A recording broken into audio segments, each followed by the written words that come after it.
Happy Monday. Yesterday I preached on the story of Ruth in the Old Testament, which is a story of crazy love. It would make any chick flick pale in comparison. This is a story of an unlikely couple by the name of Boaz and Ruth who get brought together and eventually give great blessing to the entire Jewish community because King David, who we hear so much about in the Old Testament, becomes their grandson. They are in the lineage of King David and eventually in the lineage of Jesus Christ himself. Well, here's the story. There's a man by the name of Boaz who was a good Jewish man from Bethlehem. And then on the other side of the Jordan River, outside of the land of Israel, in the land of Moab, there's a young lady named Ruth.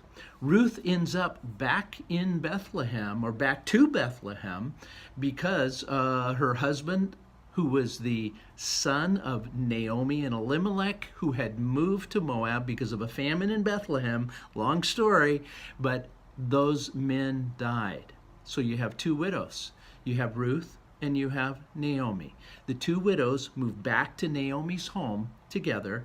Naomi has a daughter-in-law, Ruth, who is an amazing woman from Moab, but she has come to believe in and trust the God of the Hebrews, the Lord God, the creator of all, and she's a blessing to her mother-in-law. She comes back home with her mother-in-law, and like the widows, like the poor were able to do legally in the land of Israel, she begins to glean the harvest fields. Boaz has a field and they are harvesting the field. Ruth begins to glean in that field and Boaz sees Ruth.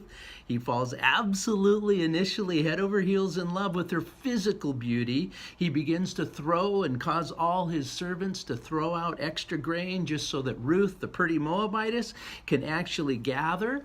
And then he gets to know her. He hears about her. He hears her reputation that she is such a blessing to her mother-in-law, that she is a faithful woman who has embraced his God. And so Boaz, the more he gets to know about her, the more he falls in love with her.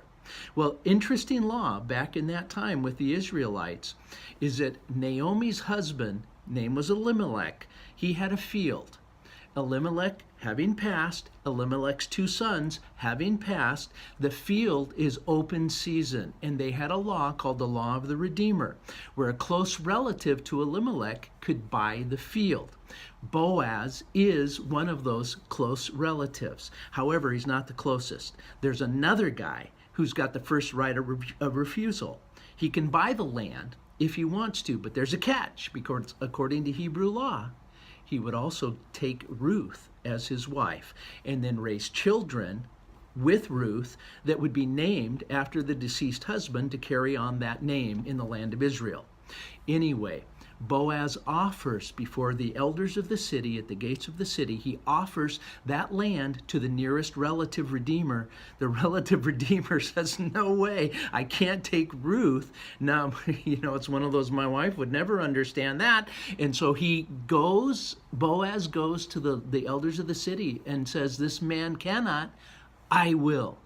Bottom line, Boaz buys the field of Elimelech. Why? Because he needed another field? Not at all. Because he wanted the bride.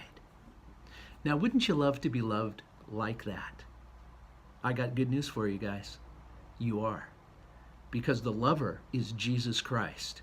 Back in the Garden of Eden, Adam relinquished the right to rule this planet back to Satan when he sinned. And Jesus Christ, he paid the price to redeem the planet. It's not so much that he wants an earth, he doesn't need dirt, but he wanted those of us who were on the planet. He bought the planet, he bought the field that he might buy us, redeem us from the grip of Satan and the grip of sin. Guys, you're loved. That's a story about crazy love. And I pray God blesses you today with a knowledge of his incredible love for you. Have a great Monday.